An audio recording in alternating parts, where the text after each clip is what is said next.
ଦାୟୀ ବୋଲି ଆପଣ ଭାବୁଛନ୍ତି ଏସବୁ? ଆଜ୍ଞା ଏଇନା ମୁଁ କିଛି କହିପାରିବିନି। ଆଜ୍ଞା ଆଜ୍ଞା ଆମେ ଆପଣଙ୍କ ପାଖକୁ ଗଲେ ଆଜ୍ଞା ଏଇନା ମୁଁ କିଛି କହିପାରୁନି। ମୁଁ ମନ ଦୁଃଖଟା ବି ମୋର ଟିକେ ଅଛି ମୁଁ କିଛି। ଜାଣିପାରୁଛି ଆପଣଙ୍କ ଉପରେ ଯାହା ବିତିଛି କେହି ବି ତାକୁ ଆଜ୍ଞା ଭରଣା ଆଜ୍ଞା କରିପାରିବେନି। କ୍ଷତି ଆପଣଙ୍କର ଯୋଉ ଭଳି ହେଇଛି ତାକୁ ଆମେ ଆଜ୍ଞା କେହି ବି ତାକୁ ପୂରଣ କରିପାରିବୁନୁ। ଆପଣଙ୍କର ଆଉ କେତେ ଜଣ ପୁଅ ଝିଅ ଅଛନ୍ତି? ମୋର ଆହୁରି 2ଟା ପୁଅ ଅଛନ୍ତି। ଇଏ କଣ ଆପଣଙ୍କର ବଡ ପୁଅ ଥିଲା ନା? ସେଇଟା ବଡ ପୁଅ ଥିଲା। ଇଏ ବଡ ପୁଅ ତ ଇଏ 9th କ୍ଲାସ ନବମ ଶ୍ରେଣୀରେ ପଢୁଥିଲା। ଆଜ୍ଞା ଆପଣ ତାକୁ କିସ୍ ରେ ପଢିବା ପାଇଁ କାହିଁକି ଚାହିଁଲେ? ଆଜ୍ଞା ଛାଡ଼ିଥିଲି ସରକାର ପାଠ ପଢନ୍ତୁ ବୋଲି ସରକାର ସମସ୍ତେ ଛାଡୁଛନ୍ତି ମୁଁ ବି ଛାଡ଼ିଦେବି ଭାବିଲି ଆଉ। ଯୋଉ ଗ୍ୟାଙ୍ଗ ଯୋଉ ଆପଣ ଦେଖଉଛନ୍ତି ସେ ଯୋଉ ଗ୍ୟାଙ୍ଗ ଯୋଉ ପିଲା ଗୁଡା ସବୁ ଗୋଟେ ଜୋକର ଗ୍ୟାଙ୍ଗ ବୋଲିକି କହୁଛନ୍ତି ସେମାନଙ୍କୁ ଆପଣ ଜାଣିଛନ୍ତି? ତାଙ୍କ ବାପା ମାଙ୍କ ସହିତ କଥା ହେଇଛନ୍ତି କେତେବେଳେ? ମୁଁ ଆଜ୍ଞା ଜାଣିନି ମୁଁ ଖାଲି ମାସକୁ ମାସ ଆଜ୍ଞା ମୁଁ ଯାଏ। ଓ ମାସକୁ ମାସ କଣ ପାଇଁ ଆସନ୍ତି? ପିଲାକୁ ଦେଖିକି ଯାଆନ୍ତି?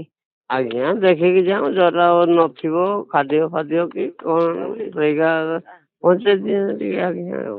ଆଚ୍ଛା ଖାଇବା ପିଇବା କଣ ସେଠି କିସ୍ ରେ ତ ସବୁ ପ୍ରୋଭାଇଡ ମାନେ ଦଉଥିବେ ସେମାନେ ଯୋଗଉଥିବେ? ଆମକୁ ତ ଆଜ୍ଞା ସେଇ ରୁମକୁ କେବେ ହେଲେ କୋଉ ଲୋକକୁ ବି ଢୁକେଇ ନାହାନ୍ତି। ସେ କେବେ ଆପଣଙ୍କୁ କହିନି ଯେ ତାର ଅସୁବିଧା କଣ ହଉଛି କିସ୍ ରେ କି କଣ କେବେ? ନାଇଁ କନସେପ୍ଟ ନାଇଁ ମତେ ଫୋନ ବି କରେଇଲେ ବି ଆଜ୍ଞା ବାପା ଭଲ ଅଛେ ମତେ ଏମିତି କହିଦିଅନ୍ତି। ସେତିକି ବାସ୍ ଆଉ କିଛି କୁହେନି?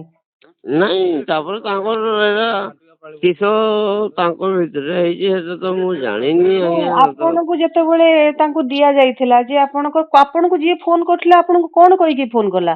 ଯେ ତାଙ୍କ ସେ ଚାଲିଗଲେଣି ବୋଲି କରିଥିଲେ କଣ ତାଙ୍କ ଦେହ ଖରାପ ନା ହେଇଥିଲା? ନା ନା ନା ନା ପାଇଖାନାରେ ପଡିଥିଲା ଟିକେ ପଡିଥିଲା ମାନେ ପାଇଖାନାରେ ପଡିଥିଲା ଗୋଡ ଡ୍ୟାମେଜ ହେଇଯାଇଥିଲା ଆଉ ମେଡିକାଲ ଆଡମିସନ କରିଛୁ ମାନେ ଗୁଲି ଫୁଲି କରିଥିବ ବୋଲିକି ମୁଁ ତ ଦେଖିନି ନା ଜାଣିବି କେମିତି ମୁଁ ଆଉ।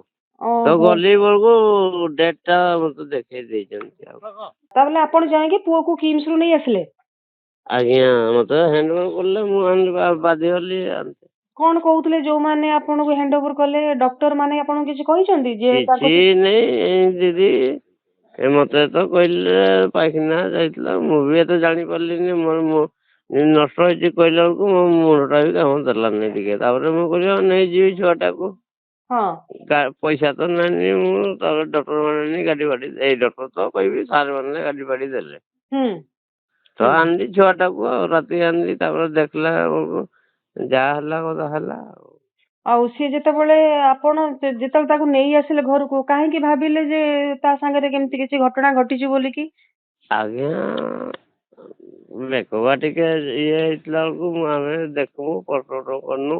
ହଁ ତ ସେଇଟା ସାର୍ ମାନେ ତାଙ୍କ ରିପୋର୍ଟ ଦେବେ ଆଉ କହିବା ତ ଆମକୁ ଡାକିବେ ଆଜ୍ଞା। ହଁ ସେମାନେ ହଁ। ଆଚ୍ଛା ଆପଣଙ୍କୁ କେହି କହିଛନ୍ତି ଏ କଥାଟା କାହାକୁ କିଛି କହିବେନି ଚାପି ଯାଆନ୍ତୁ ଏମିତି କିଛି ନା କହିଛନ୍ତି? ନା ଆମକୁ କେହି କହିନାହାନ୍ତି ଆଉ ମୁଁ ଯୋଉଟା ଜାଣିଥିଲି ସେଟା କହିଦଉଛି ଆଜ୍ଞା। ଆଜ୍ଞା ତାପରେ ଆପଣ ଯେତେବେଳେ ଜାଣିଲେ ଆପଣ କାହାକୁ କଣ୍ଟାକ୍ଟ କଲେ? କାହାକୁ ଆଜ୍ଞା କହିବୁ ଆଉ ଆମ ପାଖରେ କିଏ ଥିବ ଆମେ ଯାଇକି ସେ କଲେକ୍ଟର ଅଫିସରେ କହିଲୁ ସେ ତ ରିପୋର୍ଟ ଯାଇ ମିଡିଆ ବାଲା ଯାହା ଶୁଣିଲେ କଲେକ୍ଟର ଅଫିସରେ କହିଥିଲୁ ଯାହା। ହଁ ଆଉ କିଛି କହିବାର ନାହିଁ ଆମର ବି ଆଉ। ଆଚ୍ଛା ଆପଣଙ୍କର ଯାହାଟା ଏଇ ରିପୋର୍ଟ ଯିବ ତଦନ୍ତ କରିବେ ପୁଲିସ ବାଲା ଡକେଇବେ ଆମକୁ ଟିକେ ଆଉ। ପୋଲିସ ବାଲା ଆପଣଙ୍କୁ କଣ କହୁଛନ୍ତି ତଦନ୍ତ ତ ନାଇଁ କରିଥିବେ? ନାଇଁ ଆସିନାହାନ୍ତି ଥରେ ବି। କେହି ଆପଣଙ୍କ ପାଖକୁ କେହି ଗଲେଣି ମିଡିଆ ବାଲା କି ପୋଲିସ ବାଲା କେହି ଗଲେଣି? ମିଡିଆ ବାଲା ଆସିଲେ ଆଜ୍ଞା ମୋ ମନ ତ ଖରାପ ଅଛି ମୁଁ କାହାକୁ ସେଇ ରିପୋର୍ଟ ଫିପୋର୍ଟ ଆଉ ଏଇନା ଦେବିନି ମୁଁ କାହାକୁ ଖବର ଦେବି ନା ମୁଁ ପୁଲିସ ବାଲା କି ମିଡିଆ ବାଲାକୁ ମୁଁ କହିବି।